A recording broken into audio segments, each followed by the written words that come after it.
In the United States Senate, he's had an impact from day one, fighting both the Obama administration and the Republican establishment at every turn, forcing the GOP to stand and fight for conservative principles and forcing Obama to bend to the will of the American people. Ladies and gentlemen, please stand and give me a warm welcome for my friend and America's change agent, Senator Ted Cruz.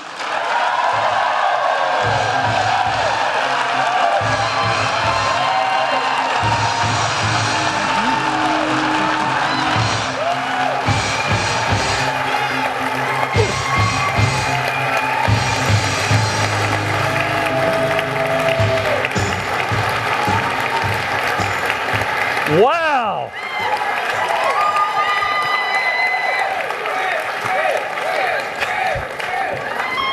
God bless the great state of Iowa. I want to thank each and every one of you for being here. I want to thank Citizens United and my good friend Steve King for putting this on. You know, Steve and I spent all week in Washington, D.C., so it is great to be back in America.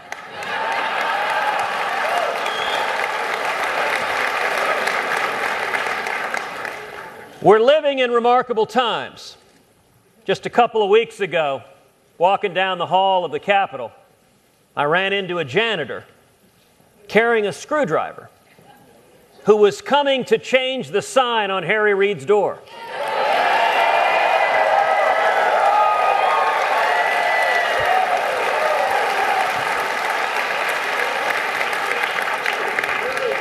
And Iowa played a big part in that by sending us Joni Ernst.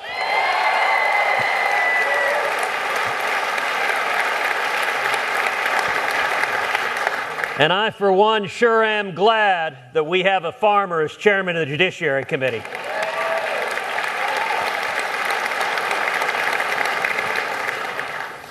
Today is the 50th anniversary of Winston Churchill's passing.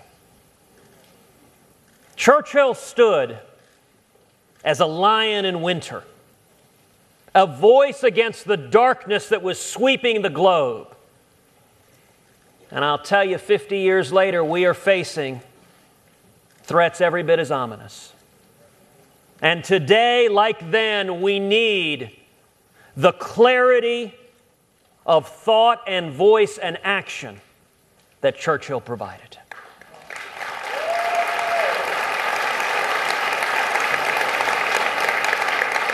One of the very first acts President Obama did upon being elected was sending Churchill's bust back to the UK.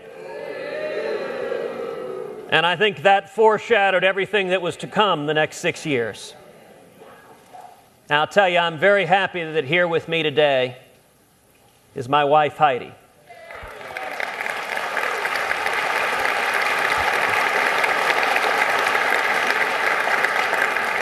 Heidi is an incredible mom. She's a fantastic businesswoman, and she is my very best friend in the entire world.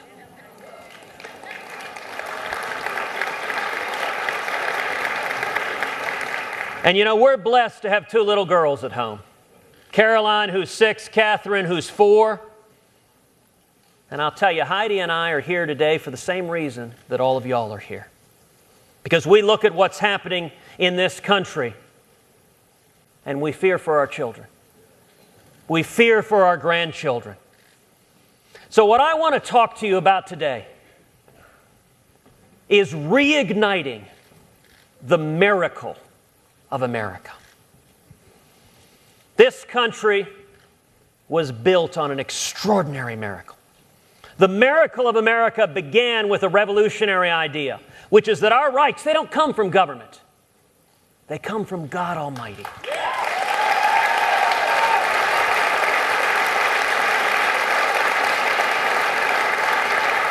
And the Constitution, it serves, as Jefferson said, as chains to bind the mischief of government. This country was built on incredible opportunity that if you're a single mom waiting tables, you can do anything. If you're a teenage immigrant washing dishes, you can do anything. There's been no country in the history of the world that has allowed so many millions with nothing to come and seek the unlimited dreams of their potential. And third, the miracle of America has been American exceptionalism.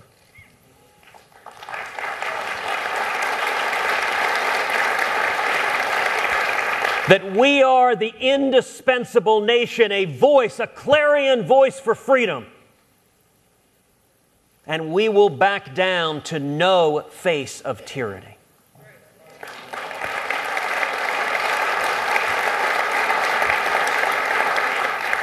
Now, how do we bring that back?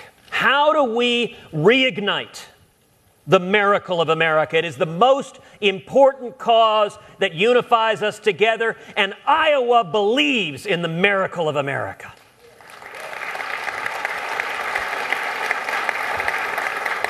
Number one, we champion jobs and economic growth and opportunity. We bring back an environment where small businesses are growing, are creating opportunity. We get the senseless obstacles from Washington out of the way.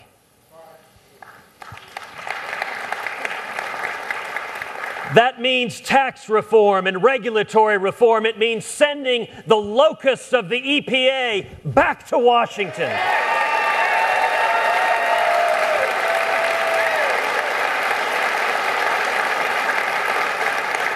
I was once out in West Texas and I said, you know, the thing about folks from the EPA is unlike locusts, you can't use pesticide against them. And an old farmer looked at me and said, "Want to bet?"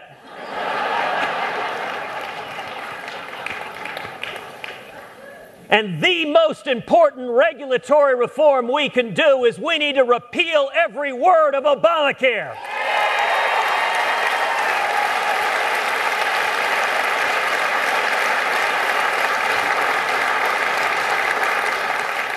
We need tax reform. And the most important tax reform we can do is we need to abolish the IRS.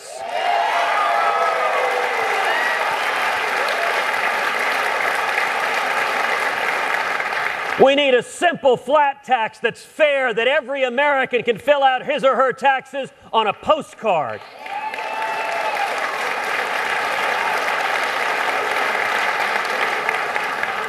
There are 110,000 employees at the IRS. We need to padlock that building and put every one of those 110,000 on our southern border.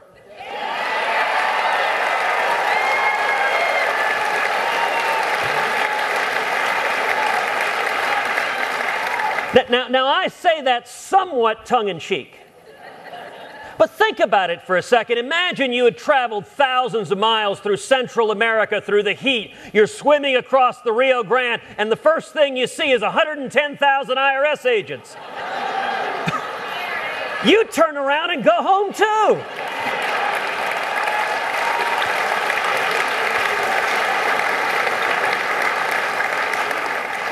The second key to reigniting the miracle of America is we need to defend our constitutional rights. Every single one of them, the First Amendment, the Second Amendment, the Fourth, the Fifth, the 10th Amendment. You know, no liberty has been more under assault in recent years than religious liberty.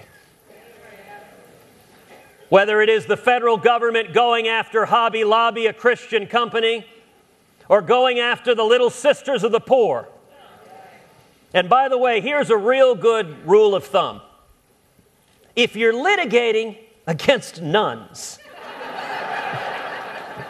as the Obama administration is, you've probably done something wrong.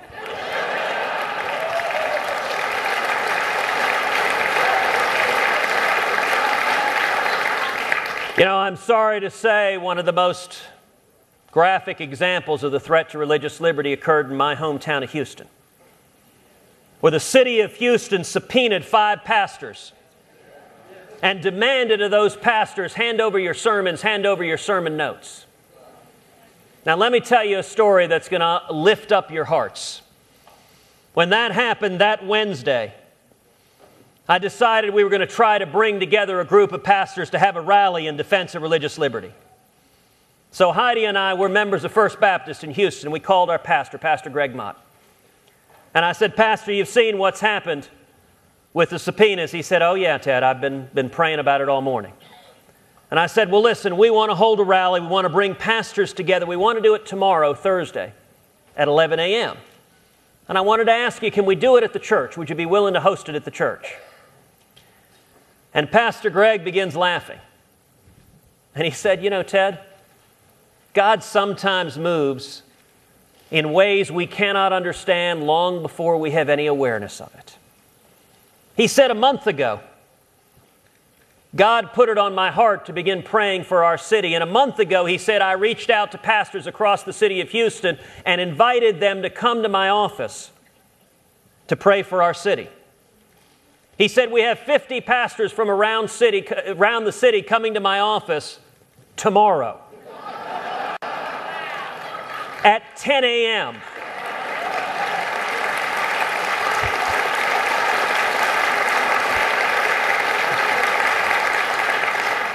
I'll tell you, it took both our breaths away. And so the next morning, I joined those pastors at 10 a.m. We spent an hour on our knees in prayer for the city. We then went down to a rally with over 50 pastors across racial lines, across ethnic lines, across denominational lines. Heck, we even had First Baptist and Second Baptist. And that ain't easy. And we stood in that rally together and we said, Caesar has no jurisdiction over the pulpit.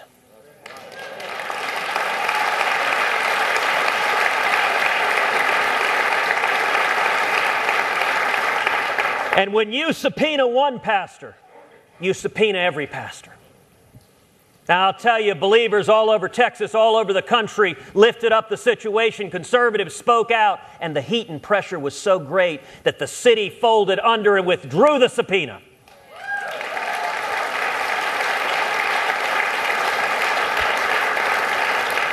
We've got to defend our constitutional liberties.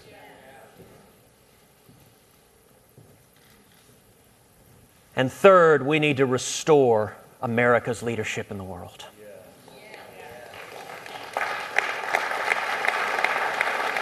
Over the past 6 years, we have seen the fruits of the Obama-Clinton foreign policy of receding from leadership in the world. Leading from behind doesn't work. Just a couple of weeks ago, we were horrified at the terrorist attack in the streets of Paris. And then horrified again when over 40 world leaders came in solidarity, and yet missing from that rally graphically was the United States of America. You cannot fight and win a war on radical Islamic terrorism if you're unwilling to utter the words radical Islamic terrorism.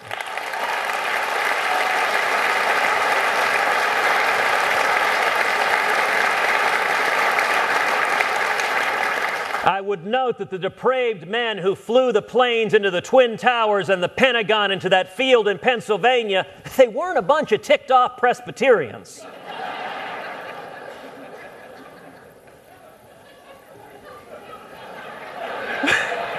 I think some of the Presbyterians like that. And you know, Paris also illustrates that a big ocean doesn't mean we're protected from radical Islamic terrorism. It's one of the reasons I've joined with Steve King and Chuck Grassley to introduce the Expatriate Terrorist Act that says if an American citizen takes up arms with ISIS, he forfeits his or her citizenship.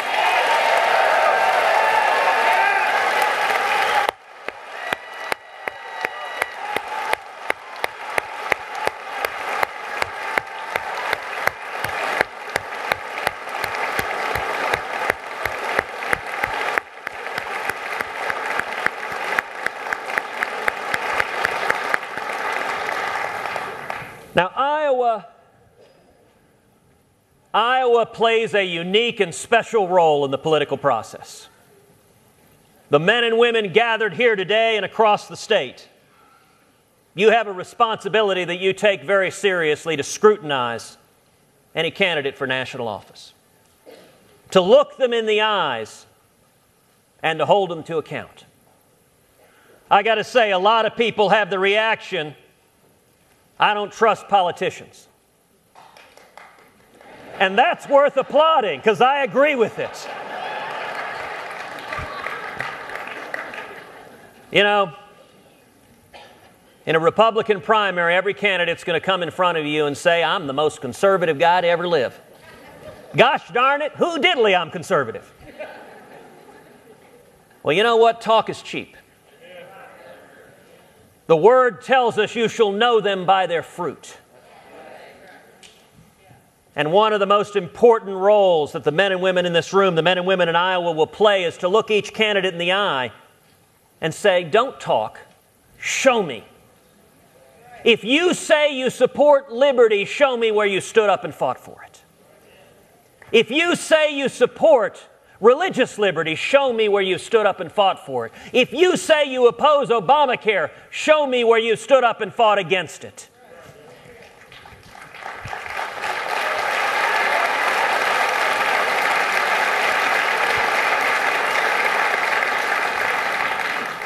If you say you oppose the President's unconstitutional executive amnesty, show me where you stood up and fought.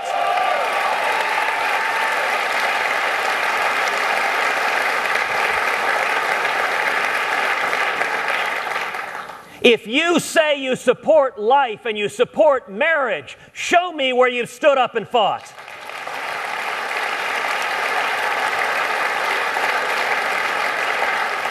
If you say you'll stand up to the Washington establishment, the career politicians of both parties that have gotten us in this mess, show me where you stood up and fought.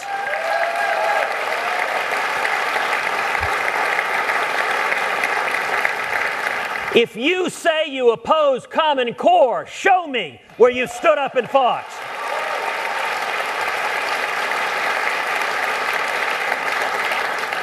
And if you say you stand with our friend and ally, the nation of Israel, show me where you stood up and fought.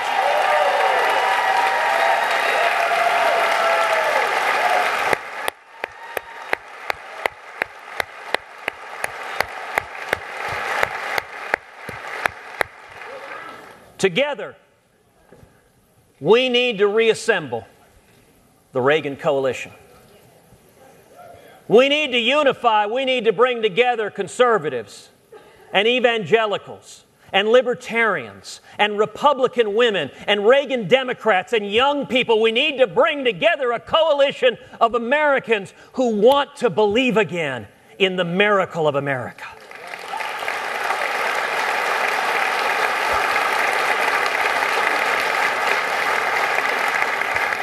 Now, some might say, this is hard. This is really hard. The media tells us it can't be done. The media says, give up, abandon hope, go on home.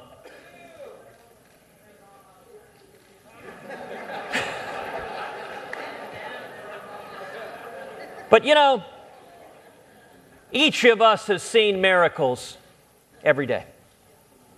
We've seen miracles in our own lives, in our own families. Many of y'all here know my father, Pastor Raphael Cruz.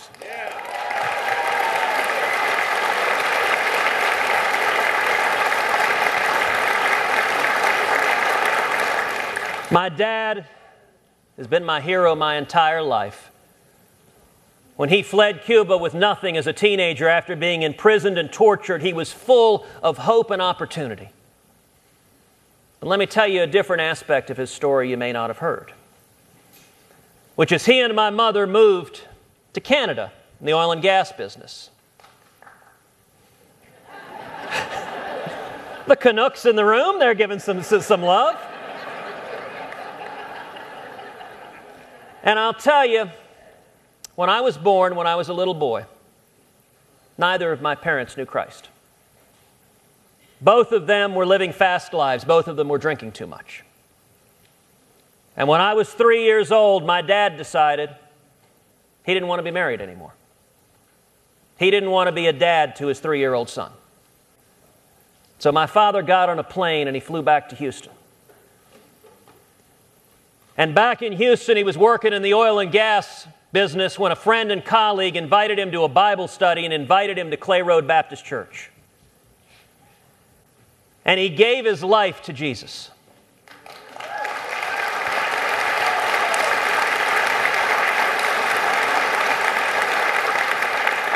And it transformed his heart, and he went to the airport and he bought a plane ticket and he flew back to Calgary and he flew back to my mother and he flew back to me.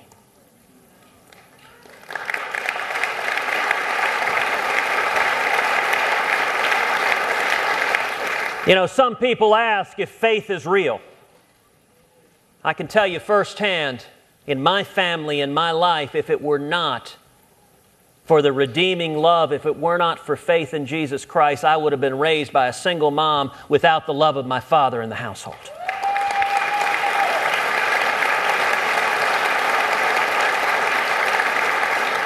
Men and women all throughout here have experienced miracles just like that in our lives, transforming the amazing grace, how sweet the sound that saved a wretch like me. Compared to that, the challenges facing this country are nothing.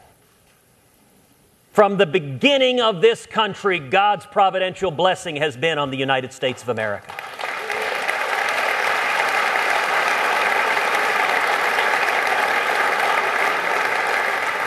When we stood up against the mightiest army on the face of the earth and won a revolution as a ragtag bunch of colonists, it was only with God's blessing that we did so. When we survived the horrible civil war that ripped us apart to expunge the original sin of slavery, it was only with God's blessing that we came back and were stitched together again as a nation. When we stood with Winston Churchill to stand up against the Nazis and defeat the scourge of evil, it was only with God's blessing that we saved freedom on this planet.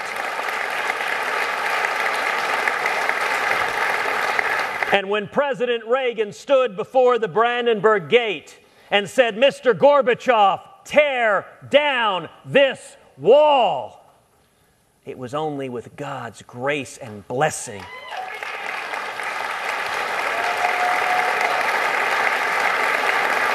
that we won the Cold War. We have done it before over and over again, and we can do it again. We can come together. And the answer, the reason I am hopeful, the reason I'm optimistic is because of each and every one of you. The answer is the grassroots, is the American people. We are working to build a grassroots army all across this country. The answer will not come from Washington. It will only come from the American people. So I would ask you, every one of you that has your cell phone, I would ask you on your cell phone to text the word Constitution to the number 33733. I'm going to give you that again, the word Constitution to the number 33733. What we're working to do is to bring together that same coalition of men and women across Iowa, across this country, to say, we do not accept losing this country. We will together reignite the miracle of America. We will together bring back that shining city on a hill that is the United States of America. Thank you, and God bless you.